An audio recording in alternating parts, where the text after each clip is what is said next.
Banyak anak muda hari ini sudah mulai sadar pentingnya mengatur keuangan. Namun, tanpa disadari masih ada beberapa kesalahan klasik yang sering terulang dan bisa merusak kondisi finansial di masa depan. Kesalahan pertama adalah tidak punya anggaran.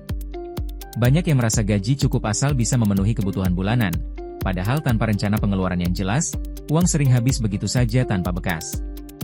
Kedua, gaya hidup ikut-ikutan. Demi terlihat gaul, tidak sedikit anak muda yang rela menghabiskan uang untuk nongkrong, gadget terbaru, atau liburan, meskipun sebenarnya kondisi keuangannya belum mendukung. Kesalahan ketiga adalah mengabaikan dana darurat. Padahal, dana darurat sangat penting untuk menghadapi situasi tak terduga seperti sakit, kehilangan pekerjaan, atau kebutuhan mendesak lainnya. Tanpa dana ini, banyak orang akhirnya terpaksa berutang, bahkan sampai menggunakan pinjaman online yang bunganya mencekik. Keempat, terjebak investasi bodong.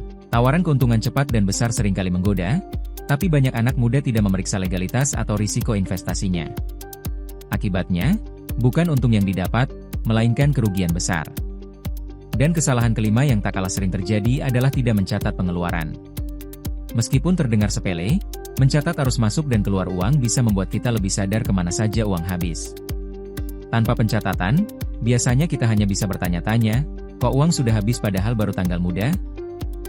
Menghindari 5 kesalahan ini sebenarnya sederhana. Mulailah dengan membuat anggaran bulanan, pisahkan kebutuhan dari keinginan, dan disiplin menabung untuk dana darurat. Jika ingin berinvestasi, pastikan produk yang dipilih legal, aman, dan sesuai profil risiko. Dan jangan lupa biasakan mencatat pengeluaran harian, sekecil apapun jumlahnya. Dengan langkah sederhana ini, anak muda bisa membangun kebiasaan finansial yang sehat sejak dini, sehingga masa depan keuangan lebih terjamin dan tidak mudah terguncang.